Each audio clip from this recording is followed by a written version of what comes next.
سوال یہ ہے کہ یہ کیوں مختلف ہیں. پہلا تو دیکھنے والی بات یہی ہے کہ ان کے پاس ٹولز کیا ہیں لکھنے کے. آپ بیشتر کہانیاں دیکھیں گے تو یہ واحد متکلم میں زیادہ گفتگو کرتی ہیں. بہت کم افسانے ہیں جو اس متکلم سے الگ ہوتے ہیں. آپ یہ دیکھتے ہیں کہ اس میں بہت سارے افسانے ہیں جن میں خود کلامی کا آپ کو فیکٹر نظر آئے گا. کہیں کہیں فینٹیسی بھی ہے اور اسے ٹریجڈی کے ساتھ جوڑ کے انہوں نے اسے کہانی بنانے کی کوشش کی ہے. کہیں ڈائری کا ورک ہے, کہیں کوئی یاد ہے, کہیں فلیش بیک ہے. تو یہ ان سے کہانیاں بناتی ہیں. کرداروں کی اگر بات کریں تو کردار کو بہت زیادہ نہیں ہے ان کے پاس.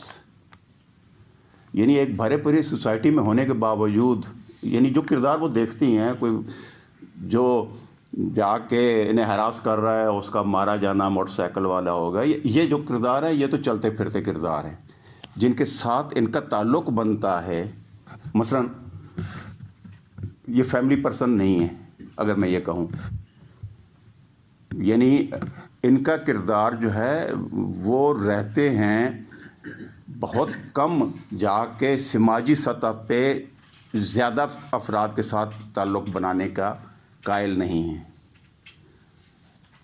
ایک اکیلا پن جس کی طرف اشارہ آپ ان کی نظموں کے حوالے سے خالی کمرہ کا کہہ رہے تھے, تو وہاں بھی تو ایک تنہائی ہے.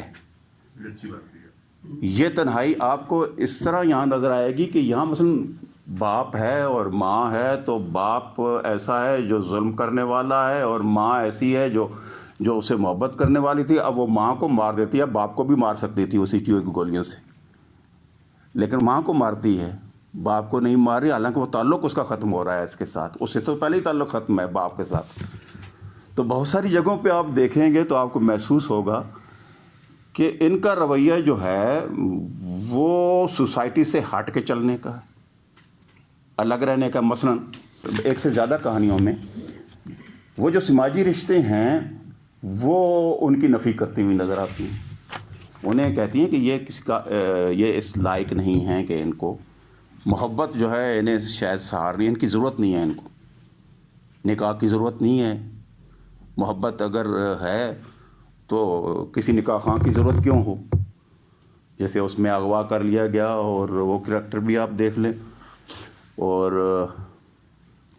تو اس طرح جو ہے آپ دیکھیں کہ بہت سارے نفسیاتی سطح پہ جتنے کردار انہوں نے بنائے ہیں وہ جا کے پیچیدہ قسم کے رشتوں میں نہیں بنتے, بلکہ وہ بڑے جیسے آپ کہہ لیں ایک ایک کے تعلق میں جا کے جڑتے ہیں. ایک تو یہ ہے, اور اس کا سبب یہی ہے کہ وہ کرداروں کے اوپر فوکس کرنے کے بجائے اس نفسیاتی صورتحال پہ فوکس کر رہی ہوتی ہیں جو متکلم کو یا راوی کو اس کہانی کے راوی کو درپیش ہوتے. اچھا, جس کی طرف ابھی روش اشارہ کر رہے تھے نا, فکری سطح کا معاملہ یہ کچھ سیاسی نہیں ہے. ایک آدھ افسانے کے علاوہ, ایک دو افسانے کے علاوہ میں سمجھتا ہوں, اور وہ وہی ہے جس کی میں آ کے جو ہے خواب میں آپ کو انقلاب ملتا ہے آ کے, اور آپ ظاہر ہے آخر پہ جا کے اپنے بچے کے ساتھ وہ کہتے وہ ٹوپی کا وہ مکالمہ آ جاتا ہے. تو یہاں آ کے وہ نظر آتا ہے کہ کوئی انقلاب ان کا مسئلہ تھا کسی زمانے میں, اب نہیں رہا. یہ بالکل ویسے ہی جیسے ہمارے انقلابیوں کا اب مسئلہ وہ نہیں رہا ہے. جا کے وہ سارے کا مسئلہ یہ ہے کہ یا تو وہ اپنے بچوں کو ٹوپیاں پہنا رہے ہیں یا خود جو ہے وہ کسی نہ کسی مسئلے میں وہ الجھے ہوئی ہیں. تو وہ ایک ہی افسانہ تھا جس میں انہوں نے شدید طنز بھی کیا ہے. تو اب دیکھیں تو یہ پورا جو بیانیہ ہے شروع سے لے کر کتاب کا آخر تک ایک ہموار رہتا ہے. یعنی ہموار میں ان معنوں میں کہہ رہا ہوں کہ ایک سطح پہ بیانیہ جو ہے رہتا ہے, اس میں بہت اکھاڑ پچھاڑ نہیں ہوتی, اس کے باوجود کہ اس کے اندر جو تجربات موجود ہیں, یعنی کہیں کہانی آپ کو فلیش بیک میں نظر آتی ہے, کہیں ڈائری میں نظر آتی ہے, جیسے میں نے عرض کیا کبھی اس طرح کے تجربات تو موجود ہیں, لیکن کہانی کا جو بیانیہ ہے وہ یوں رہتا ہے. آپ بیانیے میں آپ یہ دیکھیں کہ جیسے ایک خواب میں کوئی چل رہا ہے یا کوئی ایک کیفیت کے اندر ہی آپ رواں ہیں, تو وہ بیانیہ یوں چلتا ہے. تو یہ ان کا مجموعی طور پہ ٹیکنیک کے جو مسائل ہیں وہ یہ ہے. اور ایسے لوگ جو ہیں میں یہ سمجھتا ہوں کہ ان کے اندر بڑھنے کے امکانات بڑے ہوتے ہیں. یعنی آپ کچا بیانیہ ان کے پاس, میں یہ نہیں کہتا کہ ان کے آنا نثر کے مسائل نہیں ہیں, نثر کے ہیں مسائل. مثلا خود نے کہا کہ اس طرح کے کوئی جملے جہاں جہاں آتے ہیں, اس طرح کے تو ہو سکتے ہیں, لیکن یہ بہت کم ہیں. یہ ہو جاتا ہے کئی دفعہ, لیکن اس کے باوجود اصل مسئلہ نثر کا وہ نہیں ہے. میرا خیال ہے یہ مسئلہ شاید فکشن کا ہونا بھی نہیں چاہیے کہ وہ سے بہت زیادہ آپ ایک خاص قسم کی نثر وہ لکھے, لیکن وہ انسانی وجود کے اندر ہونے والی اتھل پتھل کو وہ ظاہر کر سکے. اس کی خاص مثال میں آپ دینا چاہتا ہوں. میں یہ نوٹ کر رہا تھا اور میں نے یہ جس دن افسانہ پہلی دفعہ پڑھا تھا, یہ تفسیر میں غالباً شائع ہوا تھا.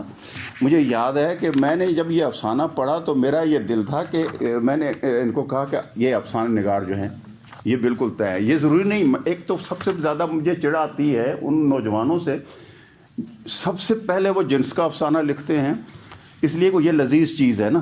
فوری طور پہ آدمی بچہ بھی ہے تو وہ فوراً ٹافیاں چاٹنا شروع کر دیتا ہے, تو آدمی نوجوان بھی ہوتا ہے تو وہ جو نا سب سے پہلے اسے لذت والی چیز جو آتی. لکھنا بری بات نہیں ہے جنس کو, اس لیے کہ جنس تو بڑی, ایک دفعہ یہی بات ہو رہی تھی اشفاق احمد صاحب سے, انٹرویو ان کا چھپا ہوا ہے, اس میں اسی جو کتاب اکیڈمی نے چھاپی تھی تو اس میں جو ان سے مکالمہ میرا ہے وہ چھپا ہوا. میں نے یہی کہا تھا کہ جناب آپ نے تو دیکھا کہ منٹو جو ہے انہوں نے جنس پہ لکھ لیا تو بہت نام کما لیا, تو آپ کو تو بہت نظر آیا بھی. دوسری سب سے چیز لذیذ ہو سکتی ہے یا سب سے زیادہ جس پہ مارنے کے لیے تیار ہو سکتا ہے وہ مذہب ہے, تو آپ نے بابے جو ہے وہ کریٹ کر لیے. تو اس کے جواب میں انہوں نے کہیں اپنی بات کرتے کرتے انہوں نے کہا کہ دیکھو یہ جو جنس ہے یہ بڑی محترم چیز ہے میرے لیے, میں اسے سلوٹ کرتا ہوں. اگر یہ نہ ہوتی تو نہ تم ہوتے نہ میں ہوتا. تو یہ محترم بھی ہے اپنی جگہ. سوال یہ ہے کہ ہم روا روی میں صرف لذت کے لیے کیوں لکھیں, اس میں سے کچھ معنی کیوں نہ برآمد کریں. انہوں نے اس افسانے میں اس کے باوجود کہ اس نہیں بڑھتا, اس میں انہوں نے اس کی جو چیزیں برآمد کی ہیں وہ ذرا مزے والی ہیں. میں اس میں ایک دو پیرے پڑھنا چاہوں گا. یہ بالکل وعدہ کیا ہے جی, لیکن یہ بات بڑی ہے, میں اسی سے تو بات بنے گی. دیکھیں اس میں یہ کہہ رہے ہیں اس کمرے میں ایک خاص طرح کی خاموشی تھی. اب یہ دیکھیں آوازیں کیسے وہ کنٹرول اس کو بتا رہی ہیں کہ آوازیں کیسے آ رہی. اس کمرے میں ایک خاص طرح کی خاموشی تھی مگر کچھ آوازیں بھی تھیں. ایک آواز تو اس پنکھے کی تھی جو چھت پر دھیرے دھیرے چل رہا تھا, لیکن یوں لگتا تھا کہ آواز کے ساتھ اس کی آنکھیں بھی ہیں اور وہ ہمیں دیکھ رہا ہے. شاید مجھے وہ پنکھا زندگی بھر نہ بھولے. وہ اس کمرے کا تیسرا فرد تھا. اب میں غور کرتی ہوں تو لگتا ہے سب آوازیں نہیں لہریں تھیں. جو بھی ہم ایک دوسرے سے کہہ رہے تھے یا ہمارے منہ سے نکل رہا تھا وہ ایک لہر کی طرح ابھرتا اور ڈوب جاتا تھا. میں نے کراچی کا سمندر دیکھا تھا. میں نے دیکھا تھا کہ کوئی لہر چھوٹی سی ہوتی ہے جو پاؤں بھگوتی ہے اور مڑ جاتی ہے, کوئی شور مچاتی آتی ہے, آپ کو گھٹنوں تک گیلا کر دیتی ہے.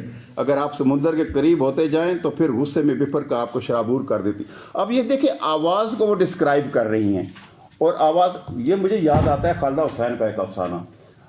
وہ بیٹھی ہوئی ہیں اور لفظوں کے بارے میں سوچ رہی ہیں اور پنکھا چل رہا ہے اور لفظ جو ہیں اس کی گولائیاں ان کے ذہن میں آ رہی ہیں اور اس کی صورتیں بننا شروع ہو جاتی ہیں سامنے.